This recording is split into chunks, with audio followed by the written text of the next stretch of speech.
So I'll tell you, I had an incredible breakthrough. I went to Austin and I walked upstairs Thursday night. I got in late. It was 103 shoot degrees, not feels like.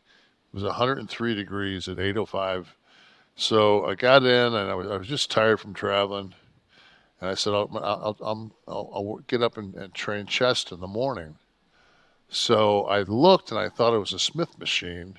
So when I got up, the next day to train, it was a hammer strength power rack. So in order for me to train, I was going to have to do actual free weight inclines, which I haven't done in, I mean, I don't know, 5 years probably. Because just my shoulders have been so bad. So I'm like, well, I'm not going to miss my workout, so I'm going to go ahead. So I start with a bar, 45-pound bar, and because I've been doing so much machine work now, I don't even do Smith. I do machine work that my upper chest is so tight that to get the I couldn't get with no weight, I couldn't get the bar to push, to push down to where I could put the actual bar on my clavicles. Yeah, I hate that when I do that. So I put a quarter on each side, and that was so. Then I put a 45. So I was going 135 was my first work set, and I said I'm just going to do 12, nothing stupid. And I popped it out, and I did it, and it sounded. I What can't.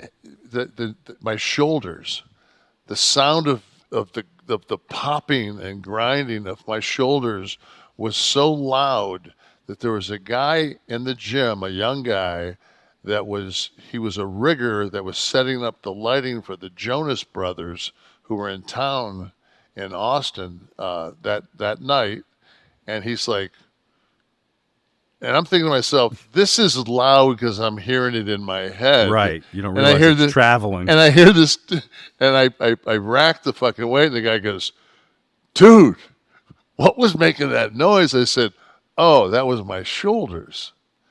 He goes, that's gotta fucking kill. And I went, no, no, it didn't. So I put another 25 on, go 185, and I said, I'm just gonna do eight. So I do 4 sets of 185, eight for 8 reps, and I haven't done it in forever. And then I go over, I do some cable crossovers, and I go over and I do flat benches, and they only had up to 80s, and I only went to 70s, but I did them this way, where I kept it off I hit my chest, and I didn't put it out where I was doing any damage. And I woke up, so I get through my workout, and I do a little abs, and I say, okay, I, I'll get through the day, but I'm going to wake up tomorrow, man, and I'm going to be paralyzed. I woke up and I went in there and I'm washing my hair and I got both hands and I'm scrubbing away and I'm like, when was the last time you fucking did that with no pain?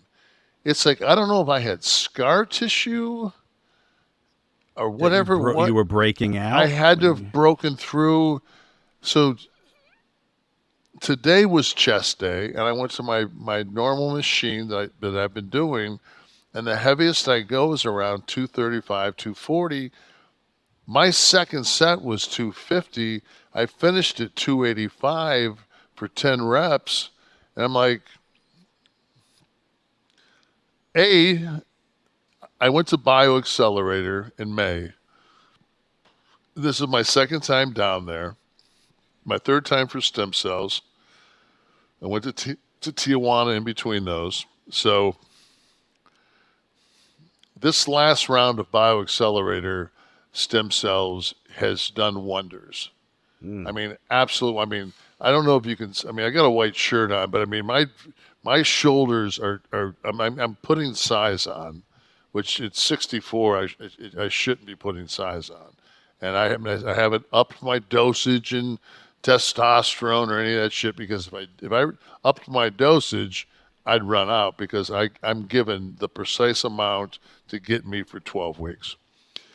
So I'm like, wow, man, like so bioaccelerator, Medellin, uh, Eric's the boss. If you guys want, get a hold of Kliq this. If it's not cheap, but I'll see what I can do to get anybody out there some kind of a Kliq this discount or whatever.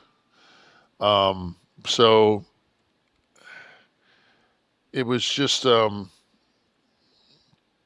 just wanted to go into that because this bio accelerator has really like invigorated my life. Like it's just like Yeah. I really feel like I'm gonna make I've got something to like to really strive for now. And I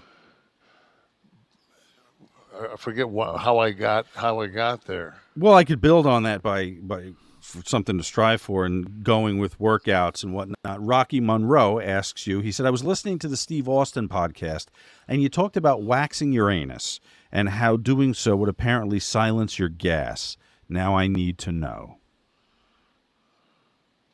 Should I win a rib? I didn't listen. I don't know. It's Waxing important to my Rocky. I mean, I know that I had my anus waxed for Magic Mike because I had a tea back, and and so I would get my anus waxed for that. But And there's the whole Penn State thing.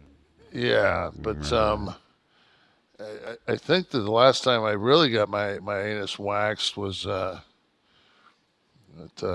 Saint Sebastian's. What the hell? Anyone in the audience want to wrap us up? It's that time of night.